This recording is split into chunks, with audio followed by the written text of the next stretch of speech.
जिसके अंदर तो आज का जो लेक्चर है हमारा it's about the constitution of Pakistan, उसी की कंटिन्यूएशन है। और मैं आप लोगों को जो 4 वीडियोस पुरानी मैं भेज चुका हूँ, पार्ट पहले तीनों पार्ट्स की, होपफुली वो आप लोग देख चुके होंगे क्योंकि पार्शली कवर्ड ही आप सबने लिखा था। तो अदरवाइज मैंने उस वीडियो से रिलेटेड क्वेश्चंस पूछने थे आज, अगर आप लोगों ने वो वीडियोस देख ली होती तो उनको आप वो कम्प्लीटली देख लो, ताकि आपके वो 3 पार्ट्स कवर हो जाएं। फिर कल वाला लेक्चर जो हुआ है उसमें हमने पार्ट 5 किया था, और अभी पार्ट 6 एंड पार्ट 7 करेंगे कॉन्स्टिट्यूशन का। मैंने आपको बताया था कि पहले जो 1 2 3, देन पार्ट 5 6 7 एंड 8, ये जो है ना ये आपके इंपॉर्टेंट पार्ट्स हैं रिगार्डिंग द कॉन्स्टिट्यूशन, जो कॉन्टेम्प्रेरी फेज में जिनको आपको इन डेप्थ कवर करना चाहिए, बाकी को आपको स्किम करना चाहिए। ठीक है, इनमें से भी फिर फर्दर हम सिलेक्टिवली देखते हैं कि कौन से आर्टिकल्स इंपॉर्टेंट हैं एंड ऑल दैट हम चल रहे होते हैं। तो आज जो है हम पार्ट 6 ऑफ द कॉन्स्टिट्यूशन जो फाइनेंसिस से डील करता है, जो पार्ट 5 है ना वो पावर से डील करता है between the provinces and centre. ठीक है, पार्ट 6 जो है फाइनेंसिस से डील करता है। और कुछ इंस्टीट्यूशंस हैं जैसे ऑडिटर जनरल ऑफ पाकिस्तान है, तो इसलिए वो भी जो है इसी से डील कर रहा होता है, वो भी इसी पार्ट 6 के अंदर आ रहा होता है।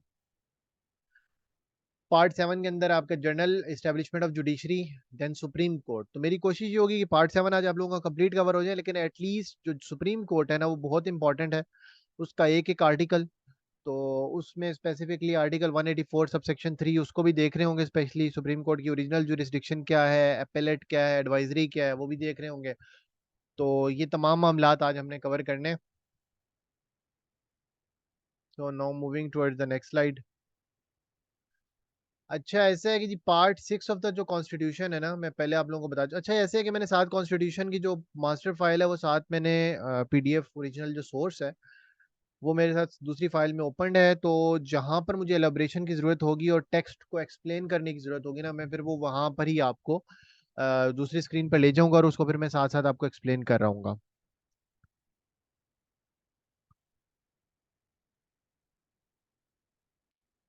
ओके,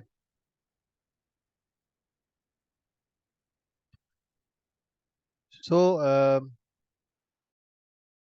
वेट अ मिनट, मैं 1 मिनट जरा रिकॉर्डिंग पॉज। अच्छा जी, रिकॉर्डिंग दोबारा रिज्यूम्ड है, और इसमें यह है कि पार्ट 6 ऑफ द कॉन्स्टिट्यूशन जो ये रेंज करता है आर्टिकल 160 से 174 तक। देन द पार्ट 7 जो जुडिकेचर है वो आपका डील करता है 175 से 212। जुडिशरी का आपको जो एस्टेब्लिशमेंट ऑफ जुडिशरी का आर्टिकल ऑफ द कॉन्स्टिट्यूशन है दैट इज 175। ठीक है, तो उसमें उसका आपको पता होना चाहिए, एग्जेक्टिव का आर्टिकल 90 है, मजलिस शूरा का आर्टिकल 50 है। और तो ये आपको पता होना चाहिए ताकि आप सेपरेशन ऑफ पावर की कहीं पे बात हो या फ्यूजन तो आप उसमें यहाँ पर इसको कोट कर सकें। तो chapter 1 of the part 6 of the constitution जो है वो डील करता है distribution of revenues between federation and provinces, कि फेडरेशन एंड प्रोविंसेस के दरमियान रेवेन्यूज को किस किस तरीके से तकसीम किया जाएगा। तो वो ये डील करते हैं, ये आर्टिकल 160 से 165 तक होता है। अच्छा, नेशनल फाइनेंस कमीशन का नाम आपने सुना होगा, बहुत एक इंपॉर्टेंट बॉडी है, और जो कि बेसिकली ये डिसाइड करती है कि जो कि फंड है डिविजिबल पूल के अंदर जो रिसोर्सेज आते हैं उनको किस तरह से आपने डिवाइड करना है। जो अभी हमारा पाकिस्तान में इस टाइम पे करंटली एनएफसी चल रहा है वो 7th एनएफसी ही है, जो कि 2009 में फाइनलाइज हुआ था। इट वाज उस वक्त पीपल्स पार्टी गवर्नमेंट थी, फिनांस मिनिस्टर जो है वो शौकत तरीन थे, और ये साइन हुआ था गवादर में। तो एनएफसी का क्या क्राइटेरिया होता है कि पहले एनएफसी सिर्फ पॉपुलेशन की बेस पे होता था, अब एनएफसी जो है उसमें अपने पॉपुलेशन है, इन्वर्स पॉपुलरिटी है, फाटा के लिए पूरा एक 1% पहले से अलग है, उसके अलावा फिर डिवीजन होती है। तो उसके अलावा रेवेन्यू है, पॉवर्टी है। ठीक है, तो ये तमाम एंगल्स देखकर, और इन्वर्स पॉपुलेशन है, ये तमाम एंगल्स देखकर आपने जो है उसके बाद इसको आप एनएफसी जो है डिवाइस कर रहे हैं। तो ये जो करंट एनएफसी है इसके तहत 52.5% जो है वो सूबों के पास है, एंड 47.5% जो है वो फेडरेशन के पास है। Sorry, 57.5% is with provinces, and 42.5% is with federation. तो ये काफी एक बड़ा लैंडमार्क था, और जो इस दफा हुआ। और इसके बाद अब ये है कि उसके बाद फिर इसको कॉन्स्टिट्यूशनल कवर भी दे दिया गया है कि जो शेयर ऑफ प्रोविंसेस है, जो अक्सर बात की जाती है कि आपको क्रिटिक मिलता है ना कि 18th अमेंडमेंट के बाद फेडरल पर डेट बढ़ गया, तो उसकी वजह ये है कि फेडरल की लायबिलिटीज शायद अभी तक कम नहीं हुई जिस तरह से प्रोविंसेस को एम्पावर किया जाना चाहिए था, प्रोविंसेस को अपने ऑन पे खड़ा हो जाना चाहिए था, प्रोविंसेस अभी तक खड़े नहीं हुए, और फेडरेशन की अभी तक लायबिलिटीज उसी तरह से हैं। और ये जो आर्टिकल 160 का 3A है, ये बताता है कि जी शेयर ऑफ प्रोविंसेस जो है वो अब अगला जो अवार्ड आएगा उसमें कम नहीं हो सकता। तो इस वजह से जो है कॉन्सेंसस बन नहीं पा रहा, क्योंकि एनएफसी का याद रखिएगा, एनएफसी कमीशन है, लेकिन एनएफसी जो अवार्ड होता है ना, वो हमेशा कॉन्सेंसस से होगा। अगर एक बंदा भी, मतलब 5 मेंबर्स होते हैं, प्रेसिडेंट ने अपॉइंट करना होता है नए इलेक्शन होने के बाद 6 महीने के अंदर अंदर नॉमिनेट करना होता है, और इसके अंदर क्या होता है, फाइनेंस मिनिस्टर होता है और finance ministers of the province होते हैं, और इसके अलावा प्रेसिडेंट अगर इसको चाहे तो वो नॉमिनेट कर सकता है in consultation with the governor of the provinces. तो अभी जो चल रहा है वो आपका 7th है, और फिर ये 1 ईयर की बेस पर दोबारा इसको रिन्यू किया जा रहा होता है, 1 ईयर एंड इस तरह से इसकी रिन्यूअल चल रही है। तो जो आर्टिकल 160 का सबसेक्शन 3A है वो ये कहता है कि जब शेयर ऑफ प्रोविंसेस जो इसमें डिसाइड हो गया है 57.5% और फेडरेशन जो है 42.5%, तो अब उसमें चेंज नहीं होगी। Got it? तो उससे बढ़ तो सकता है प्रोविंसेस, मतलब 57 से हो सकता है 60 हो जाए प्रोविंसेस, लेकिन अब प्रोविंसेस जो है वो उससे कम नहीं हो सकते, मतलब प्रोविंसेस को हम 55 पे नहीं लेके जा सकते। तो ये एक बहुत बड़ा, जी जी, ज्यादा हो सकता है, कम नहीं हो सकता। प्रोविंसेस यही कह रहे हैं कि ज्यादा किया जाए, और जो फेडरेशन है वो कह रही है कि इसको कम करो। फिर आपका, अगर इसको मैं थोड़ा दूसरे एंगल से आपको समझाने की कोशिश करूं, आपने ये चीज देखी होगी कि फाटा केपी मर्जर हुआ, ठीक है, जीबी के प्रोविंसेस की बात भी जो है वो फेडरल में जो पार्टी होगी ना वो कर रही होगी, चाहे कोई भी पार्टी हो, कि जीबी को एक प्रॉपर प्रोविंस बना दिया जाए। ठीक है, उससे ये होगा कि फिर ये जहरी बात है, तमाम ये जीबी भी और फाटा भी अब जहरी बात है डिविजिबल पूल के अंदर आ रहा है, 57.5% के अंदर चला जाएगा, जीबी भी उसके अंदर चला जाएगा। तो फेडरेशन चाह रही है कि अपनी लाइबिलिटीज उतारे।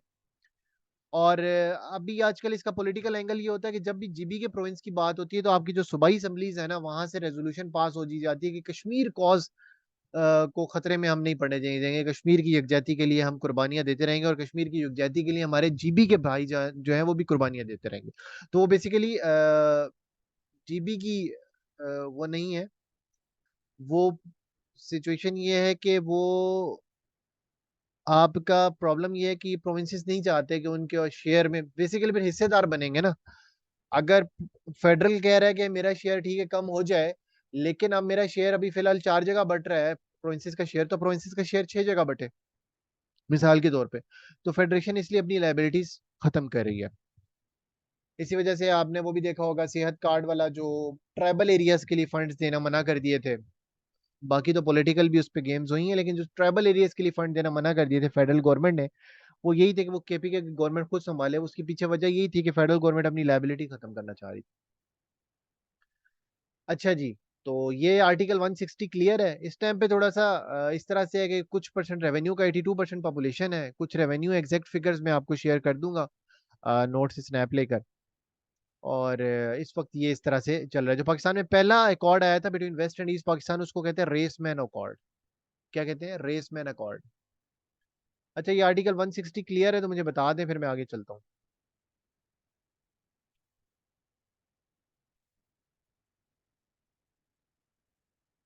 ओके, देन आर्टिकल 161 जो है ना वो ये कहता है कि, अच्छा, ये आप लोगों ने एक्चुअली वो पढ़े ही नहीं है, पार्ट 1 to पार्ट 3 पूरे देख चुके होते तो आपको थोड़ा आइडिया हो जाता। असल में लिंक है ना चीजें, तब मैंने आप लोगों को बोला था कि आप लोग पहले उसको देख लें। तो फिजिकल कंसोलिडेटेड फंड है आर्टिकल 78 के थ्रू। ठीक है, तो फेडरेशन की कोई भी इंस्टॉलमेंट या कोई भी चीज होती है ना, जो फेडरेशन का प्रोजेक्ट होता है वो फिजिकल कंसोलिडेटेड फंड में होता है, जिसके अंदर मिनिस्ट्रीज के एक्सपेंसेस और फेडरल गवर्नमेंट को चलाने के जो एक्सपेंसेस है ना वो सारे उसके अंदर से होते हैं। और जब फेडरल फिजिकल कंसोलिडेटेड फंड के अंदर से फिर गवर्नमेंट जब चाहे तो वो फिर कोई किसी सूबे के अंदर इमरजेंसी आ गई है तो उसको फेडरल गवर्नमेंट जो है उसके लिए ग्रांट वगैरह अनाउंस कर देती है। तो आर्टिकल 161 ये कहता है कि ये बेसिकली रॉयल्टी के बारे में डील करता है, नेचुरल गैस, ऑयल या हाइड्रो पावर। अब आपका अगर किसी सूबे में से, अगर फेडरल गवर्नमेंट ने किसी जगह पर इन्वेस्टमेंट की है ना, और उस सूबे से आपका नेचुरल गैस निकल आई है, ये ऑयल निकल आया, आर्टिकल 161 का जो वन सबसेक्शन 1 है उसका फिर आगे क्लॉज ए जो है नेचुरल गैस से डील करती है, क्लॉज बी से डील करती है, ऑयल से डील करती है। तो उसकी जो रॉयल्टी है, मतलब वहां से जो चीज निकल रही है, उसकी रॉयल्टी, उसकी स्पेशल प्रेफरेंस, स्पेशल पेमेंट जो है वो सूबे को मिल रही होगी। चाहे इसी तरह हाइड्रो पावर है, सबसेक्शन 2 है, डैम कोई बन रहा होगा। ये आपने अक्सर भी नोट किया होगा कि अभी मंगला डैम से रिलेटेड ये वापडा वाली जो कंट्रोवर्सी हुई है ना, तो अक्सर चीजें कुछ सर्कुलेट हो रही थी मीडिया के थ्रू एंड ट्विटर वगैरह पे, कि जो आजाद कश्मीर के लोग हैं वो कहते हैं कि भाई हमें तो रॉयल्टी ही नहीं मिल रही, तो हम तो नहीं दे। आजाद कश्मीर एक तो प्रॉपर प्रोविंस नहीं है, लेकिन हम उनको जो हमने स्पेशल प्रोविजंस दी हुई हैं, जिस तरह से इंडिया ने दी हुई थी जम्मू का ऑक्युपाइड, इंडियन ऑक्युपाइड कश्मीर को, और फिर उन्होंने वापस ले ली, तो उसके तहत हमने भी उनको इस तरह की, जब कोई भी हम कंस्ट्रक्शन करेंगे तो हमने उनको प्रोविजंस देनी है। तो उसके तहत एक क्लैश है थोड़ा सा फेडरेशन का और आजाद कश्मीर गवर्नमेंट का। इट्स रिगार्डिंग नीलम जेलम। नीलम जेलम जो 969 मेगावाट का प्रोजेक्ट है और फंक्शनल है, तो उसकी रॉयल्टी से रिलेटेड एक फटा चल रहा है। तो आर्टिकल 161 का सबसेक्शन 2 बेसिकली हाइड्रो पावर से डील करता है कि अगर for example Tarbela for example KPK में इंक्लूडेड है, तो केपी को एक सब्सटेंशियल शेयर जो है वो मिलेगा फेडरेशन की तरफ से, ठीक है, और उसको प्रेफरेंस दी जाएगी। उसके अलावा दूसरी चीज ये है कि ये नेचुरल गैस या हाइड्रो पावर, ये मैंने पिछले में बता चुका था, ये किसी प्रोविंस से निकले आर्टिकल 144 के तहत, तो उस प्रोविंस को आपने, आर्टिकल 144 नहीं था, आर्टिकल आई थिंक सो 145 है, कि उसके तहत फिर उस प्रोविंस को आपने क्या करना है, उस प्रोविंस को आपने प्रेफरेंस देनी है कि वहां पर चीज सबसे पहले आनी चाहिए, ठीक है। और इसके अलावा ये कि आर्टिकल 144 का मैंने जिक्र कर दिया, तो मैंने पिछले लेक्चर में आपको बता चुका था, उसमें ये है कि कुछ कोई ऐसा चीज जो अब प्रोविंसेस को डिवॉल्व हो चुकी है आर्टिकल 18th अमेंडमेंट के बाद, उस पर अगर प्रोविंसेस ये चाहें कि समझते हैं कि हम लोग बेटर मैनेज नहीं कर सकते, इसके लिए फेडरल ओवरसाइट होना जरूरी है, ये सेंटर की जो गवर्नमेंट है वो इसको देखे तो बेहतर होगा, तो उस पर क्या कर सकती है कि वो जो गवर्नमेंट है वो अपनी रेजोल्यूशंस के थ्रू, प्रोविंशियल असेंबलीज हैं वो अपना खुद ही विड्रॉ कर सकते हैं राइट ऑफ लेजिस्लेशन, ठीक है। वो अपना राइट ऑफ लेजिस्लेशन विड्रॉ कर सकते हैं, तो उससे क्या होगा, उससे ये होगा कि फिर प्रोविंस जो है उस पे, इससे सबसे बड़ी एग्जांपल अभी recently drug regulatory authority of Pakistan बनी थी 2012 में, तो उसमें तमाम प्रोविंसेस ने अपना ये राइट छोड़ दिया था, विकेट कर दिया था, और फिर ये चीज हुई, ठीक है। इसके बाद आर्टिकल 162 ये है कि अगर कोई भी चीज ऐसी है, अब टैक्सेशन फेडरेशन लगाना चाहती है जिसके अंदर डायरेक्ट सूबों के जो इंटरेस्ट है वो इफेक्ट होते हैं, तो उसके लिए prior sanction of the president, उस बिल को पेश करने से पहले सदर मुमलिकत की जो है उस तायद की जरूरत है। अच्छा, सदर मुमलिकत की ही तायद की जरूरत क्यों है? बिल तो प्रोविंस में पेश हो रहा है, anyone who can answer this? Bill तो प्रोविंस से रिलेटेड है, मजलिस शूरा में पेश हो रहा है, लेकिन सदर मुमलिकत उसको जब तक सैंक्शन नहीं देगा, मतलब अप्रूवल नहीं देगा पहले प्रायर, तो आप उसको पेश नहीं कर सकते। Why president, why not prime minister? इस क्वेश्चन को मैं फर्दर आपको सिंप्लीफाई कर लेता हूँ।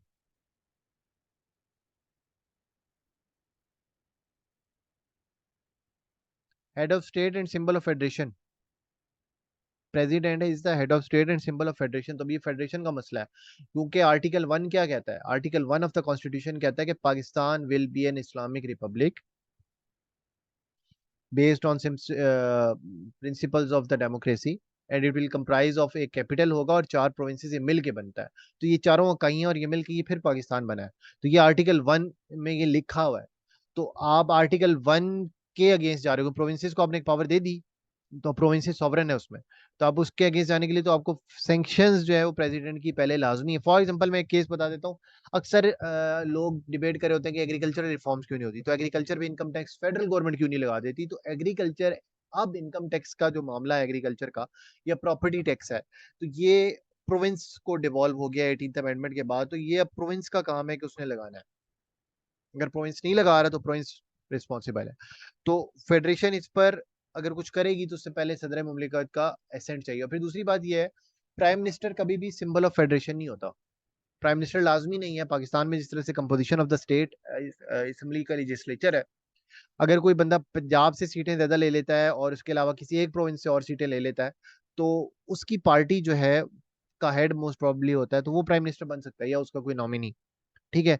फॉर इंस्टेंस लास्ट गवर्नमेंट देख लें, 2018 टू 2022 वाली जो थी, ये तो कॉलिशन थी, 2022 टू 23, तो ये तो एक स्पेसिफिक एग्जांपल आ जाती है। 2018 से 22 वाली गवर्नमेंट देख लें, पंजाब और केपीके में मैंडेट ज्यादा था, साथ कराची वगैरह की कुछ सीट्स थी, प्राइम मिनिस्टर बन गए, कोalition बनी है, प्राइम मिनिस्टर बन गए। उससे पहले 2013 to 18 वाली गवर्नमेंट में पीएमएलएन की जो गवर्नमेंट बनी, तो पंजाब के अंदर उनकी मेजोरिटी थी, पंजाब को उन्होंने लैंडस्लाइड काफी हद तक जीता, 75 to 80% सीट्स पंजाब में जीते। और उसके साथ उन्होंने कुछ सीटें केपीके से जीती, कुछ उन्होंने इधर उधर से मिला के, तो वो आराम से सिंपल मेजोरिटी में आ गए। ठीक है, तो उनकी गवर्नमेंट बन गई। उससे पहले चले जाएं तो पीपल्स पार्टी सिंध से जीती, पंजाब का काफी एरिया में एक सब्सटेंशियल लाइन शेयर था उनका। उसके साथ फिर उनकी एक दो पार्टी, एक पार्टी थी केपीके की, तो वो मिल गई। तो अब किसी भी केस में कोई भी पार्टी ऐसी नहीं थी कि जिसकी चारों सूबों में, अभी हमें जो रिसेंट जो हमारा डेमोक्रेटिक ट्रांजिशन हुई है, वैसे अभी हाइब्रिड रिजीम जिसको हम कहते हैं जो चल रहा है, सो कॉल्ड डेमोक्रेटिक रिजीम, तो वो आपका चल रहा है 2008 से। तो उसके बाद से कोई भी ऐसी पार्टी आपको नहीं दिखती कि जो चारों सूबों में गवर्नमेंट बन के आ जाए। तो इस वजह से, लेकिन सदर के इलेक्शन में चारों सूबाई असम्बलीज भी इलेक्टोरल कॉलेज में पार्टिसिपेट करती हैं। सदर का इलेक्शन भी मैंने उन वीडियोस में एक्सप्लेन किया हुआ है, तो वो काफी चीजें हैं, आप जब उनको सुनेंगे तो आपकी काफी कॉन्सेप्ट ऑटोमेटिकली क्लियर हो जाएंगे। अच्छा जी, सो यहाँ तक क्लियर है।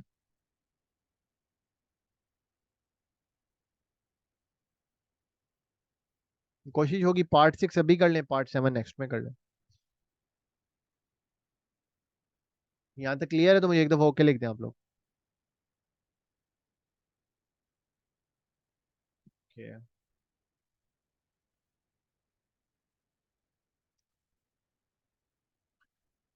पार्ट 6 का ये लास्ट पोर्शंस, नहीं, पार्ट 6 के चैप्टर 1 के लास्ट पोर्शंस हैं। आर्टिकल 160, बेसिकली 160 एंड 161 एंड 162, ये काफी डिटेल्ड थे, तो इनको मैंने डिटेल एक्सप्लेन कर दिया। Now I am moving towards 163, provincial taxes in context of professions.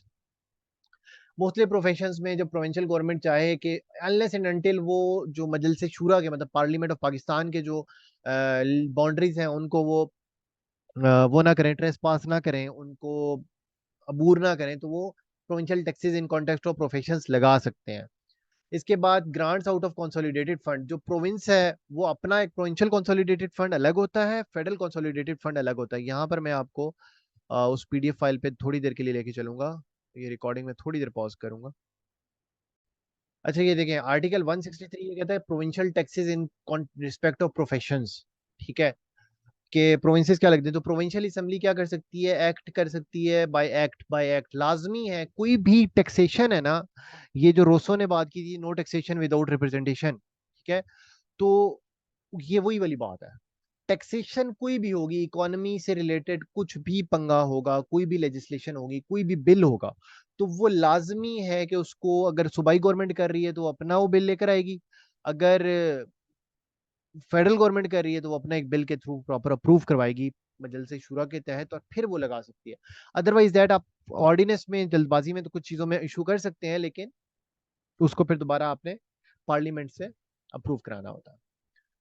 ठीक है, फॉर एग्जाम्पल मोस्टली प्रोफेशन में इंगेज लोग हैं, ट्रेड में, कॉलिंग्स में, ठीक है, एम्प्लॉयमेंट में, और नो, अच्छा वो कह रहा है, no such act of the assembly shall be regarded as imposing a tax on income. Income पे टैक्स जो है वो फेडरल की रिस्पॉन्सिबिलिटी है, वो डिविजिबल पूल में आता है, वो उसके थ्रू एनएफसी बनता है, तो वो नहीं आएगा आपका इसमें। ठीक है, इसके बाद आर्टिकल 164 कहता है कि जी grants out of consolidated fund, तो फेडरेशन भी दे सकती है, प्रोविंस भी दे सकती है फॉर पर्पस, और वो ये नहीं है कि विद रिस्पेक्ट टू विच और असेंबली में मेक लॉज, ये वो नहीं है।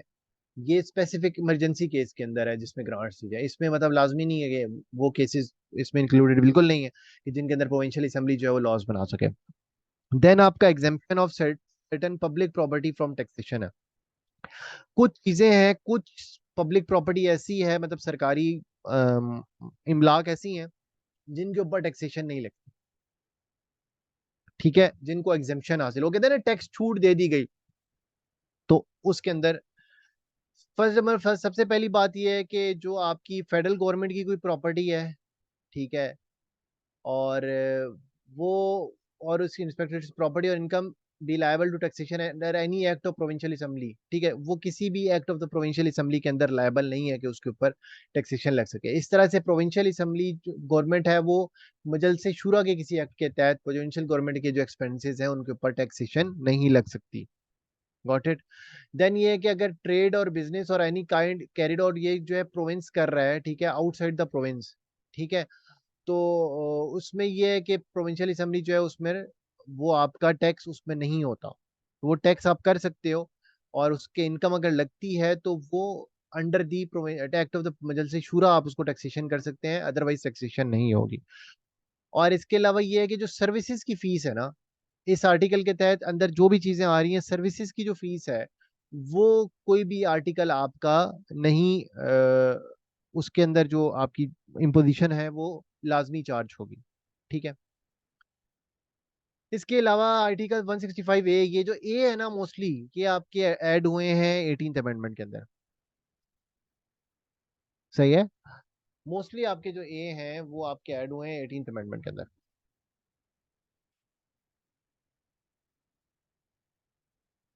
तो आर्टिकल 165 ए ये कहता है कि जो मजलिस शूरा है ना वो इम्पोज टैक्स कर सकती है इनकम ऑफ सर्टेन कॉर्पोरेशंस के ऊपर, भाई इसमें लेवाई टैक्स हो सकता है, फॉर एग्जांपल पेट्रोल के जो होता है उसके ऊपर लेवी लगती है। ठीक है।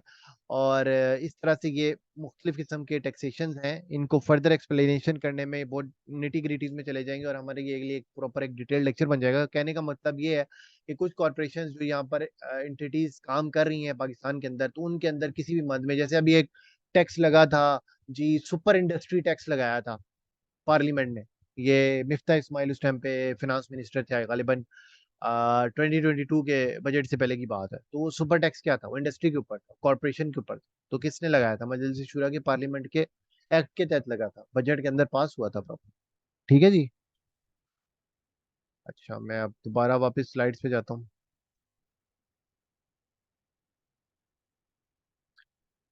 अच्छा, अब ये क्लियर है।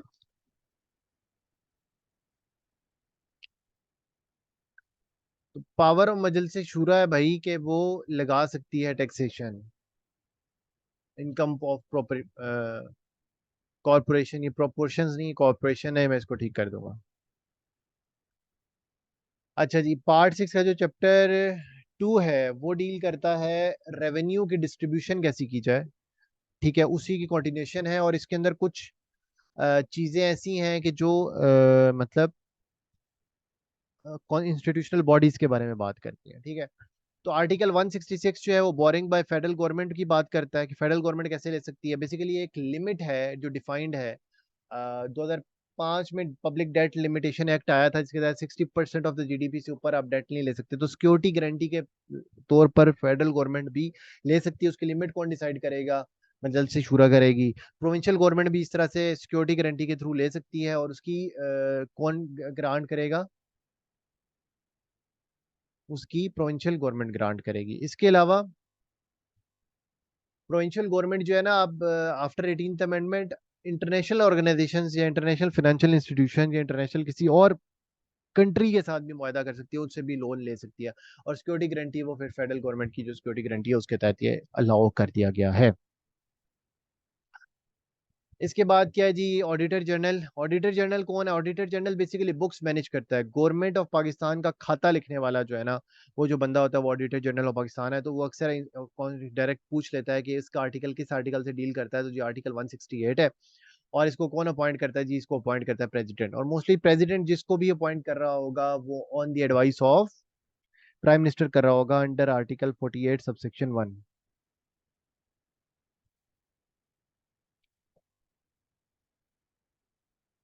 ठीक है जी। देन आर्टिकल 169 जी functions and powers of auditor general की बात करता है कि क्या क्या ऑडिट कर सकता है, पब्लिक के जितने भी पब्लिक एक्सपेंडिचर्स हैं, जो रेवेन्यूज हैं, मुख्तलिफ डिपार्टमेंट्स का ऑडिट, ये सारा काम जो है मिनिस्ट्रीज के अंदर ऑडिट करना, ये सारा ऑडिटर जनरल की टीम की रिस्पॉन्सिबिलिटी है। फिर आर्टिकल 170 जो है वो इतना इंपॉर्टेंट नहीं था, आई स्किप्ड इट। आर्टिकल 171 ये है कि reports of the auditor general, तो ऑडिटर जनरल जो अपनी रिपोर्ट है, सालाना रिपोर्ट है, वो पेश करता है सदर पाकिस्तान को, लाजमी है उसके पास ऑडिटर जनरल को। अच्छा, ये रिपोर्टेबल डायरेक्ट प्रेसिडेंट को है, प्राइम मिनिस्टर को नहीं है। अटॉर्नी जनरल ऑफ पाकिस्तान भी स्टेट का नुमाइंदा है, ऑडिटर जनरल ऑफ पाकिस्तान भी स्टेट का नुमाइंदा है, ये गवर्नमेंट और पाकिस्तान का वकील होता है, ये बायस नहीं हो सकता। Reports of the auditor general जो है, ये रिपोर्ट्स जो होंगी ऑडिट्स की, ये पेश करेगा प्रेसिडेंट को, और प्रेसिडेंट क्या करेगा, प्रेसिडेंट फिर उसको आगे असम्बली में भिजवाएगा, और ज्वाइंट हाउस के सामने ये सारी जो ऑडिटर जनरल की रिपोर्ट है ये पेश होती है, प्रेजेंट होती है हर साल। अच्छा जी, यहाँ तक क्लियर है।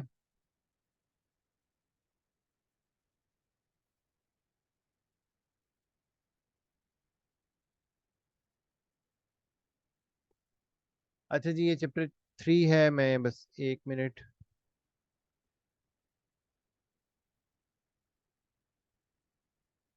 बस मुझे 1 मिनट दीजिएगा। रिज्यूम हुई और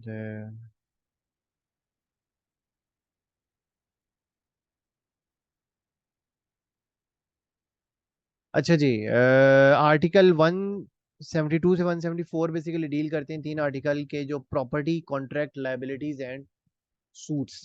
अब इन आर्टिकल्स को मुझे थोड़ा सा एक्सप्लेन करने की जरूरत है। नहीं, प्रोविंस का अलग होता है। Auditor general is for the federal. Auditor general of Pakistan है ये, ठीक है। तो auditor general of Pakistan is for the federal.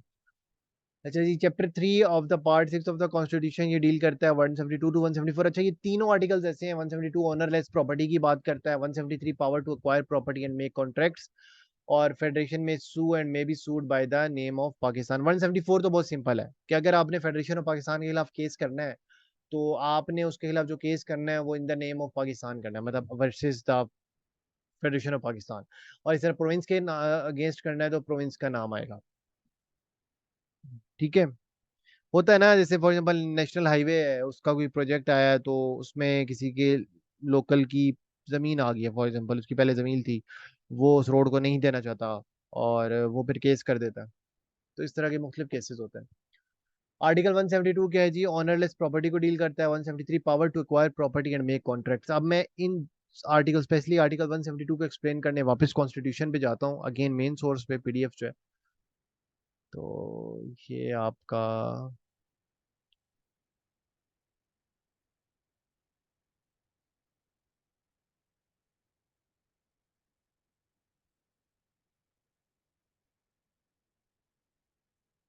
अच्छा ऑडिटर जनरल का मैं थोड़ा क्लैरिटी कर दूं। ऑडिटर जनरल दोनों के देख रहा होता है। वो अटॉर्नी जनरल प्रोविंस का अलग होता है। अटॉर्नी जनरल जो प्रोविंस का होता है वो एडवोकेट जनरल होता है, और फेडरेशन का अटॉर्नी जनरल ऑफ पाकिस्तान होता है। वैसे आपका ये ऑडिटर जनरल जो है ये दोनों चीज देख रहा होता है, फेडरल भी प्रोविंस भी। तो एक नन्ही जान पे अच्छा खासा जुल्म होता है बेसिकली। तो ऑनरलेस प्रॉपर्टी क्या होती है कि जिसका कोई राइटफुल ऑनर ना हो, वो अगर किसी प्रोविंस के अंदर होगी तो जो गवर्नमेंट ऑफ दैट प्रोविंस होगी वो उसकी मालिक बन जाएगी। और वैसे अगर किसी और जगह में होगी तो फेडरल गवर्नमेंट बनेगी, ठीक है। इसके अलावा जितनी भी लैंड्स हैं, मिनरल्स हैं, ठीक है, और things of values within the continental shelf और underlying ocean beyond the territorial waters of Pakistan shall vest in the federal government, ठीक है। कॉन्टिनेंटल शेल्फ होता है, एक नॉटिकल माइल हमारा एक एक्सक्लूसिव इकोनॉमिक जोन होता है ना, जो इसके अंदर आपका सी के अंदर आपको सी फेयरिंग अलाउड होती है। तो उसकी जो भी जगह है वो भी, इसके अलावा लैंड्स हो गई, मिनरल हो गई, माउंटेन्स हो गई,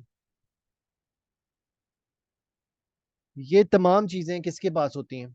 फेडरल गवर्नमेंट के पास।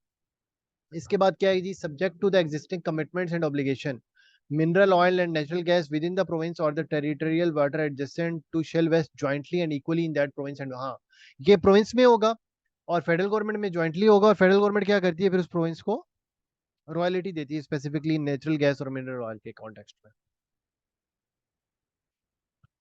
ठीक है। इसके अलावा power to acquire property, article 173 make contract, ये फेडरल फेडरेशन और प्रोविंस की जो गवर्नमेंट है, जो जो अपनी रिस्पेक्टिव के अंदर वो जो है वो कर सकते हैं, ठीक है। इसके अंदर कोई इतनी बड़ी बात नहीं है। और इसके अलावा transfer of land by the federal और प्रोविंशियल गवर्नमेंट, अगर ट्रांसफर ऑफ लैंड होती है एक से दूसरी या डिपार्टमेंट टू डिपार्टमेंट भी होती है तो वो रेगुलेटेड बाय लॉ होती है, ठीक है। और इसके अलावा federation suits and proceeding, article 174 में आपको पहले एक्सप्लेन कर चुका हूँ। द फेडरेशन में सू और be sued by the name of Pakistan and province में भी सू और be sued by the name of province. तो ये हमारा जो पार्ट 6 ऑफ द कॉन्स्टिट्यूशन है ना वो हमारा कवर हो गया, ठीक है। सो उम्मीद है आप लोगों को ये वाला समझ आया होगा, और कोई क्यूरी वगैरह हुई तो आप लोग क्वेश्चन पूछ लीजिएगा, ठीक है। अभी हम करते हैं ब्रेक।